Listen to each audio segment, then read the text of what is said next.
আমি জীবনে কোনোদিন দাঁড় কর্জ করি নাই, আর দাঁড় কর্জ আমি পছন্দ করি না। সেই জন্য জীবনে কাউরে কোনো দাঁড় কর্জ দেও নাই, নেও নাই। ও, তাহলে তো বাবা আমার কিছু বলার নেই।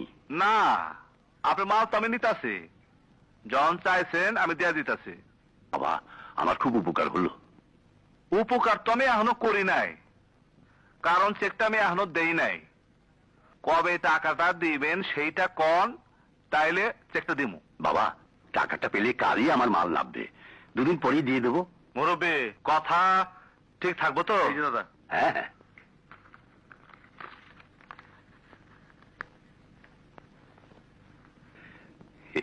শোনেন ইব্রাহিম সাহেব, আমি কিন্তু মাল নিয়ে আপনার এই টাকা কাটাবো না। নগদ অথবা এইভাবে চেকে পেমেন্ট করবেন।